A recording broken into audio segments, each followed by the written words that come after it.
Yo, what's up? Welcome to Numbers with Ace Shikari. I'm your host, Ace Shikari, but you already know, call me Ace. And in this episode, we are talking about everything wrong with numerology because, baby, that's a lie.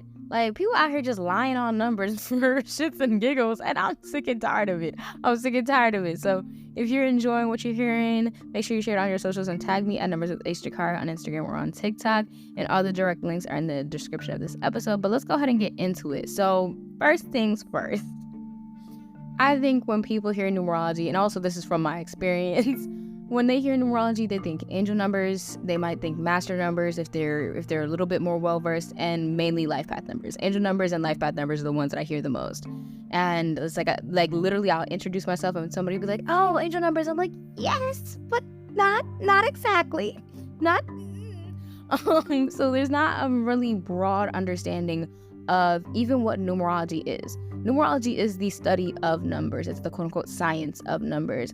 It's considered more of a pseudoscience because it can't be proven per se, but I think because people or rather at least where I'm located, have more information in regards to Pythagorean numerology, they're just stopping there and thinking that's the entire numerology system, when that's not the case. As somebody who's learned more than one numerology system, I can confirm that there is a lot more to numbers. I've not only learned about Pythagorean, but expanded past Pythagorean to then expand on top of what I learned from the other systems that I learned, being Chaldean and Vedic, and also dabbling in Kabbalah. So it's like, it's mad complex. And a lot of times people get this information or get some information about numbers, and it's very gimmicky or buzzwordy of like, they'll say, oh yes, intuition, spirituality, abundance, and it's like you're hooked. You're like, oh, sounds intriguing, this sounds good, this sounds beneficial, because it's all sunshine and rainbows, when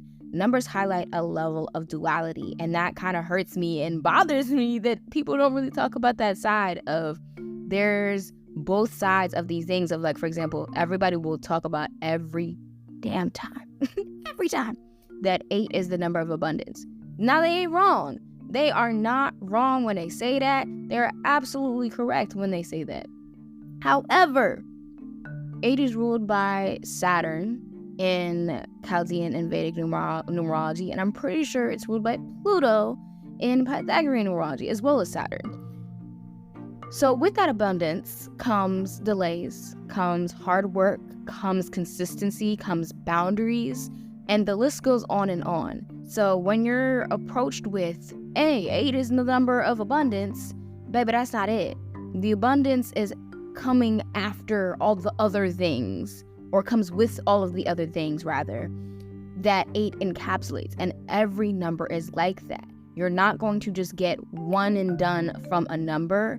And that's what I see a lot when I come across numerology content. It's like I was, scrolling just to see, like, what is out there, what questions are people asking, what has already been answered, what's talked about a lot, what's not talked about enough, and so on and so forth. And it's a lot of regurgitated information, and so many videos that I found actually just had people reading from a book. And I was mind-boggled. I was like, how y'all gonna sit up here and, like, it's one thing if you say you're learning numerology and, hey, this is what I learned. But if you coming into the conversation like, yes, I know numerology, it's like, that's like a doctor bringing in, like, the textbooks for a surgery, bro. Like, do you not peep how out of pocket that is? Like, that is so freaking wild. And I just don't understand what provoked y'all to be like, yes, this is what I need to be doing. This is what numerology is. We're going to just read information from a book and that's it. And that, it just bothers me. It bothers me because it's like, it shows that you don't really know, but also there's not enough clear communication that you're still learning. And I think I would just personally like that as like a viewer and also somebody who's in the industry. It just, I feel some type of way about it, obviously. And it's like I was saying about Pythagorean, also tangent, because that's what we do in these here parts. We go on tangents. Literally, Pythagorean numerology is supposedly Pythagoras' numerology system. when in reality, the Pythagorean numerology system didn't even come to be until after the life and then death of Pythagoras. So, yes, it's quote-unquote supposedly based off his teachings, but he ain't really have his foot in it for real. Like, people are really saying, like, yes, this is Pythagoras' numerology system, when Pythagoras is chilling in his grave, minding his goddamn business, and it's like, why am I in it? Like, it just I don't y'all just be saying anything. Like, what? How I just I just wish people were a little bit more well educated when it comes to numerology, because it's like, also even like the concept of like master numbers and angel numbers, I don't say all they are to like minimize them, not that concept. It's the foundation of what they are numerological synchronicities, or just numerological repetitions of just the number repeating itself. It doesn't necessarily mean it's something that is more potent than any other numerological pattern or order.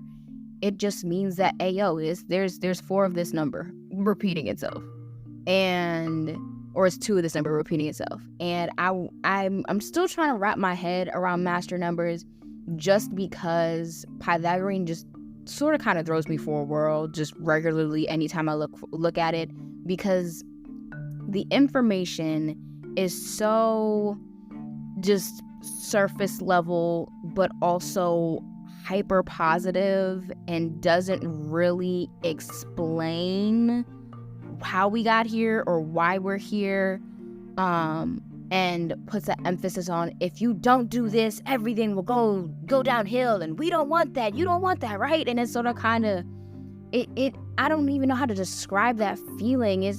I just don't like it. And I think that's probably why I lean more towards other numerological systems, because Chaldean, out of all the numerology systems I've ever touched, is the most balanced approach. It'll be like, hey, here's the good, here's the bad. This is how they sort of kind of work with each other. Take it how you see fit. And then Pythagorean's over here like, it's all good. Nothing's wrong over here. Nothing is going wrong. And like, the house is on fire. Nothing's going wrong. It's like, what do you mean? Like, do you not smell smoke right now? And then Vedic is just like aggressively, hey man, this isn't the best number, and I don't really know how to help you with that, so sucks for you, bro. Like, it's just like, bro, what do you mean? Like, aren't you supposed to help me out? Now granted, Vedic does have really strict, there we go, that's a better word to describe it. Vedic can be a little bit stricter in regards to its approach to rectifying or giving remedies to whatever the number is, but it sort of goes about it in a way that your number, quote unquote, needs to be fixed. And that kind of throws me as well, because I don't think that about numbers. It's like, I understand that I've learned multiple numerology systems, but it's like the way that some of these people have approached numerology in general is not how I approach numbers. I feel like I approach numbers in a very balanced way, in a very people are people way. Like, I will not say that only one number has these traits, only one number will experience these themes, and only one number will do these things. It's just not, one, not realistic, and 2, is not what actually happens. Because again, duality. A lot of these numbers that, in expanding my own research around these numbers, a lot of these numbers highlight similar themes. Very similar themes. Some of them is the exact themes. And this is also highlighted. This is why I need people to learn more than Pythagorean.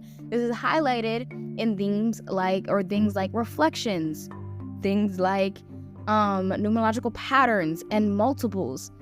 Oh my God, I'm gonna go on. This is gonna be a long conversation, so lock in, because we about to say a lot. Basically, okay, you have reflected numbers. Reflected numbers, you have 1 reflects 9, 1 to 9, 2 to 8, 3 to 7, 6 to 4, and 5 reflects itself. They are numbers that are sitting on the same vibration, but per se on the opposite sides. This is from Chaldean numerology.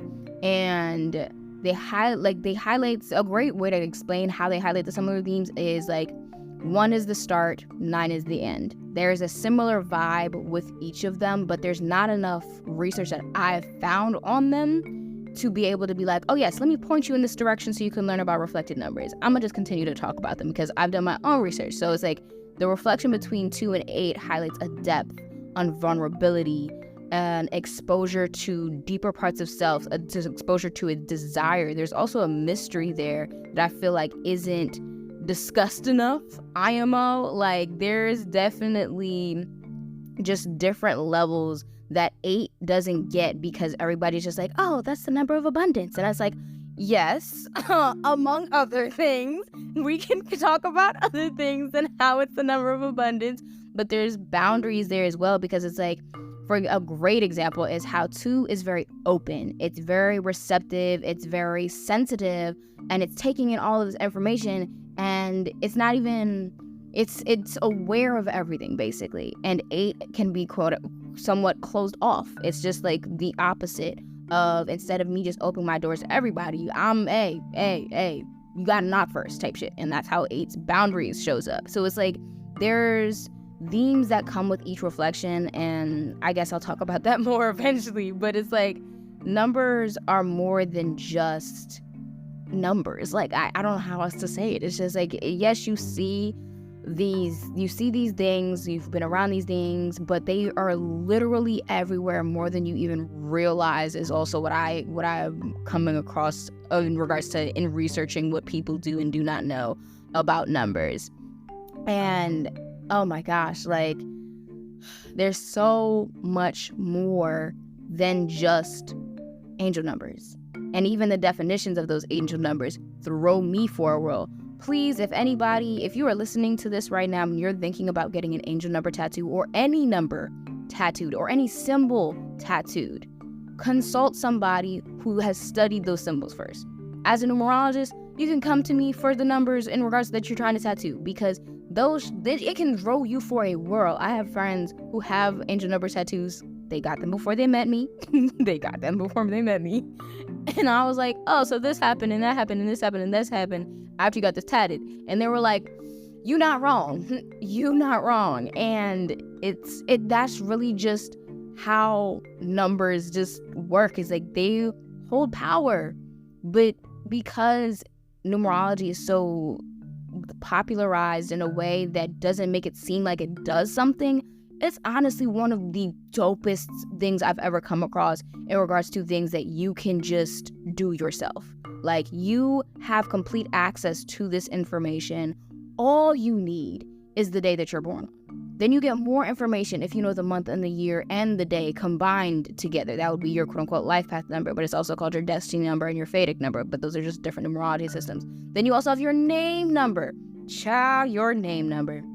Your name number is literally here to be a protector of the rest of your numerology, basically, because your name number, think of it as the number that impacts the relationship between your human experience and your soul or your spirit per se.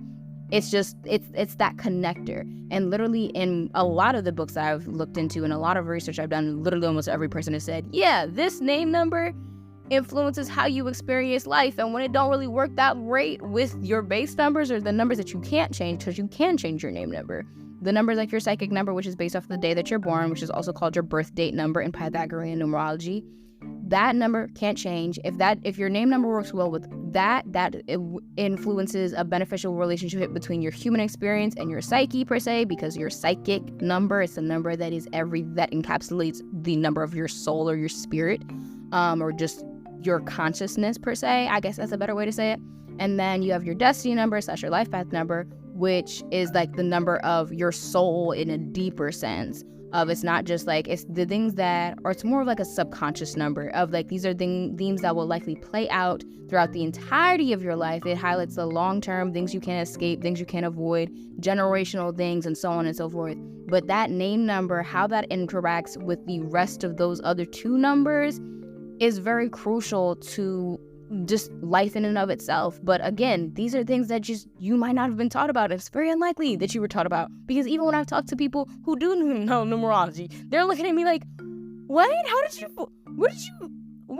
did you read that I didn't read? Like, how did you get here and I'm not there with you? Like, what? Like, I'm following you, but how did I get left like this? It's just, There's so much, but let me backtrack, because I know I spoke about something else that I didn't really touch on. I talked about reflection, but numerological patterns and numerological patterns and multiples, those are some of my favorite things to talk about in regards to just numerology itself, but also because when we're talking about like numerological relationality, which is basically how numbers work together, it's just a fancy way of saying that. Think of it as if you've ever done a synastry chart or a chart with this is astrology. If you've done a synastry chart with somebody, numerological relationality is that, but numbers addition. It's very similar.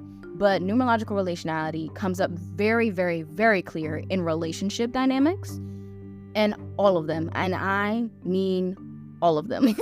Especially I feel like it's very clear to see coming from your parents to you, the numbers that are in your family. Like your parents gift you numbers. There's numbers that are passed down generationally. You can have your psychic number can be one of your grandparents' destiny number or their psychic number as well. Like there's just generational numbers that are just coming down, and it irks me. It just bothers me that when I looked up family tree numerology, all I found is things in regards to the last name number, which is, again, Pythagorean numerology.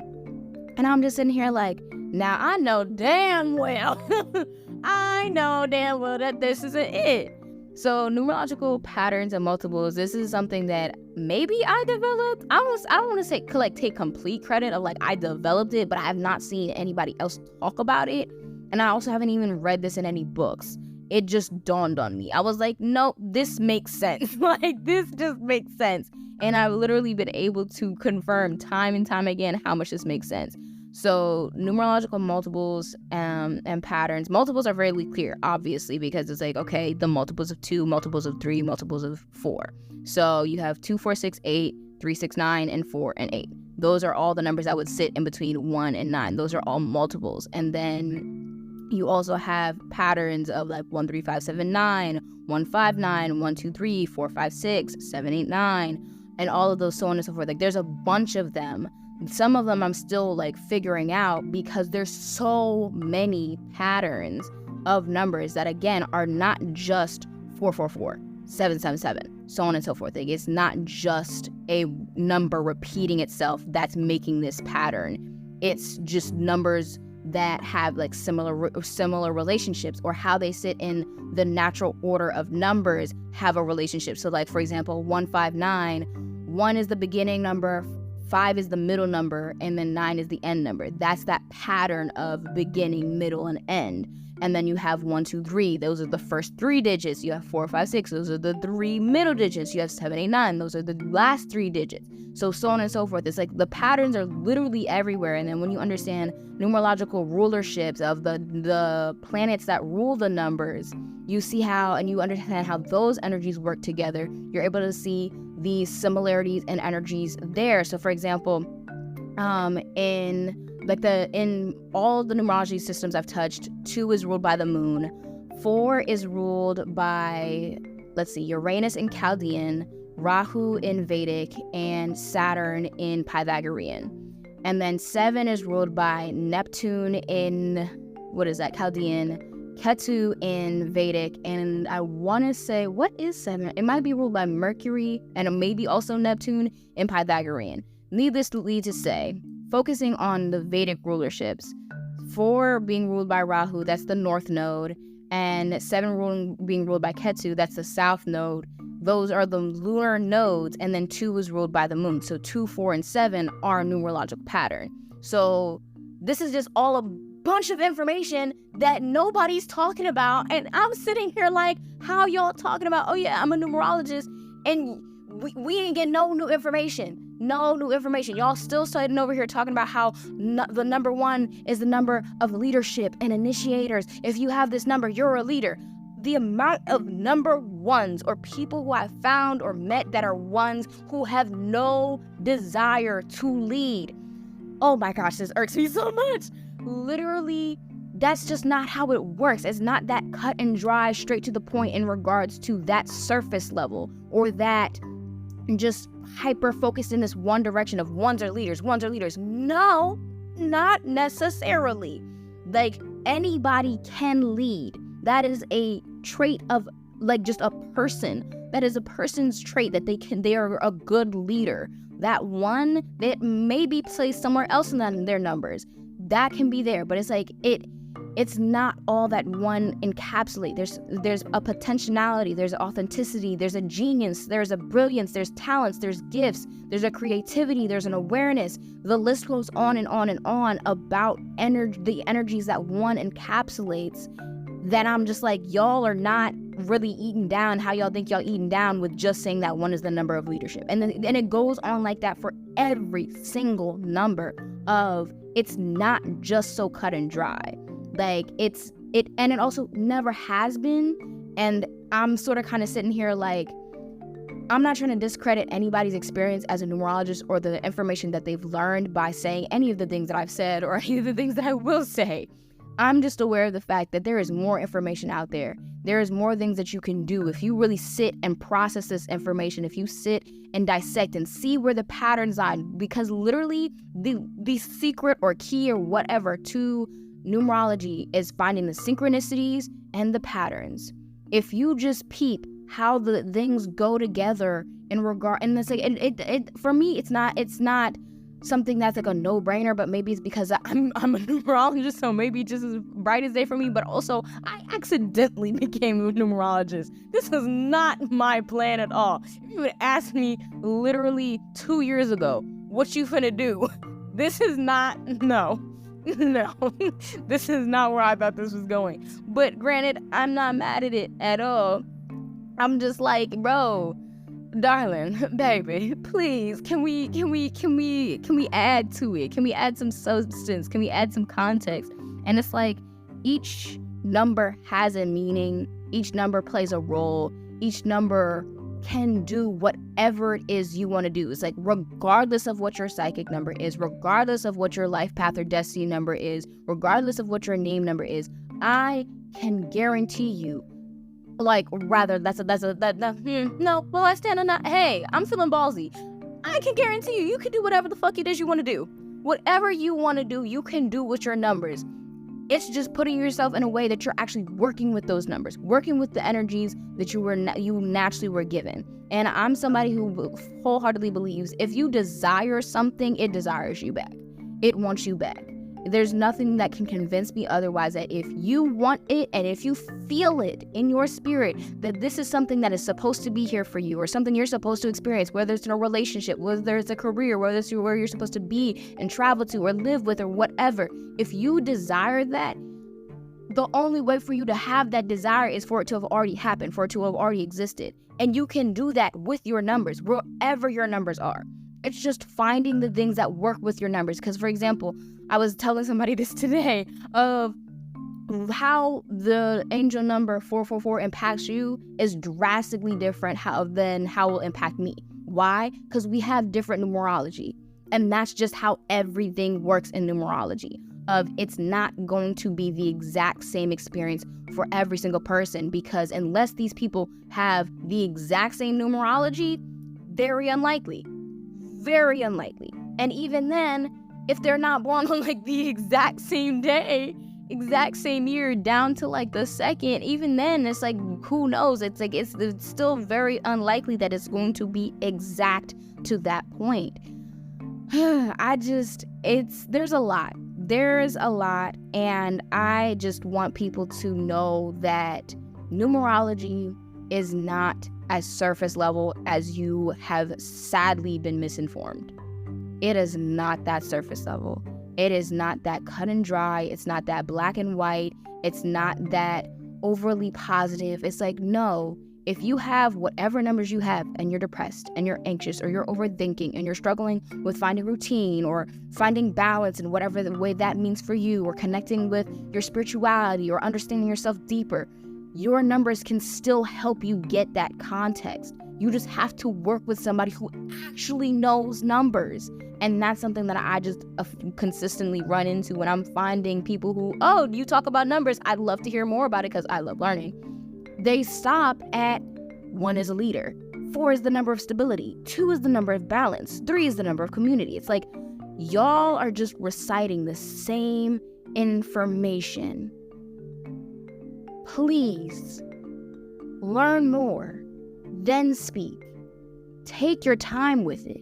You don't have to just jump the gun and be like, yes, I know this information, when baby, you might not. You might not. That might be the case, is you might not know what you're talking about right now. But child, I know I feel very strongly about this, and I have so much more to say, and I'm honestly very excited to be back for this podcast because it's been a minute. We took some time off, but we got some big plans and big things coming together, and we gonna talk about this numerology stuff. We gonna get into the nitty-gritty, talking about the stuff that apparently people ain't talking about, because it needs to be said. It needs to be said. And I am finally going to say it. So if this is something that you really enjoyed, make sure you follow the podcast, follow on Instagram and on TikTok, because we got content coming and coming and coming. But thank you so much for listening. And obviously share this with somebody who wants to learn about numbers, or who you think should learn about numbers. Because honestly, I think everybody should learn about numbers. But obviously I'm also biased because I do what I do. So it's pretty obvious. But thank you so much for listening. I hope to see you in the next one. Have a great one. Peace.